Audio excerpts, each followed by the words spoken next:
বিশ্ৰাম মোক দিয়া নাই, মই লৈছোঁ সাময়িক বিশ্ৰাম। আজি মই চিফ ছেক্ৰেটাৰী ৰন্তু পানীফুকন, আমাৰ সভাপতি হেমন্ত বৰা আৰু অলপ আগতে মই হৰ গগৈৰ লগত লগ হৈছিলোঁ, আমাৰ সাংগঠনিক সচিব। মই প্ৰকৃততে ভাগৰুৱা, মোৰ অকণমান সৰু এটা অস্ত্ৰোপচাৰ কৰাবলগীয়া আছে, কিন্তু অস্ত্ৰোপচাৰটো যিটো হ'ব এইটো ডক্তৰে মানে সদায় সময় দিব নোৱাৰে, এইটো কাইলৈ পাতিব লাগিব কেতিয়া সময় দিব পাৰিব। আৰু মোৰ ভণ্টি ডুবাইত থাকে, তাই কাইলৈ পাবহি, তাই কাইলৈ অসম পাবহি।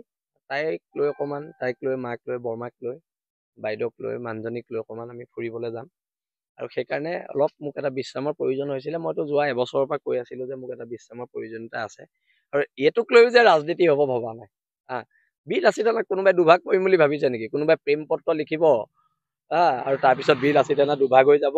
আমাৰ মুখ্য সচিবক তয়কে পত্ৰ লিখিব, বীৰ লাচিত থানা দুভাগ তিনিভাগ হৈ যাব। কোনোবাই এনেই ভাবিছে নি বাৰু? এতিয়া শুনক, ৰাজনীতি সদায় মূল্যবোধৰ হ'ব লাগে। এতিয়া মই কৈ দিব পাৰোঁ এখন চিঠি কোনজন ৰিপৰ্টাৰে ভাইৰেল কৰিছে, কিন্তু তেওঁ মোক ককাইদেউ স্বৰূপ, মই তেওঁক নিজৰ বিশ্বাসত দিছিলোঁ। এইটো একচুৱেলি আমাৰ কেন্দ্ৰীয় সমিতিৰ আমাৰ গ্ৰুপৰ এইটো এখন ফটো আছিলে, মই তেখেতক বিশ্বাসত দিছিলোঁ এই চিঠিখন।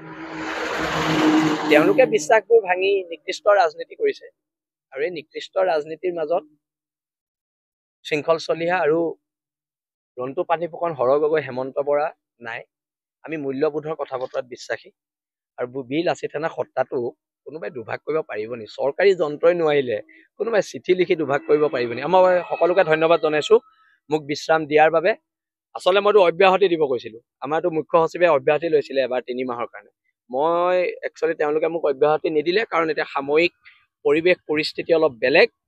এই সাময়িক পৰিৱেশ পৰিস্থিতিত যিকোনো ধৰণৰ জাতিৰ বিপদ হ'ব পাৰে, আৰু বিপদৰ সময়ত মোক প্ৰয়োজনীয়তা হ'ব পাৰে, মোৰ প্ৰয়োজনীয়তা, তেতিয়া মই ওলাই আহিম।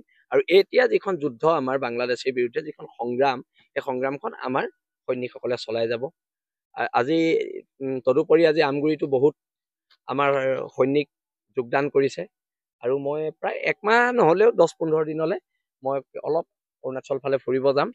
মোৰ ভণ্টি আহি আছে কাইলৈ, আৰু তাৰপিছত মই আকৌ বীৰ লাচিত থানাৰ মঞ্চত আমি কেন্দ্ৰীয় সমিতিৰ লগত আলোচনা কৰি মোৰ বিশ্ৰামৰ যিটো 1 মাহৰ কথা মই কৈছোঁ, মই আচলতে 2 মাহ বিচাৰিছিলোঁ, মোক তথাপিতো 2 মাহ নিদিলে, 1 মাহ দিছে। হ'ব, পৰৱৰ্তী পৰ্যায়ত দেখা যাব। কিন্তু আমাৰ এই সত্তাটো কোনো ভাঙিব নোৱাৰে। মোৰ হাঁহি উঠিছে আৰু পুতৌ জন্মিছে তেওঁলোকলৈ।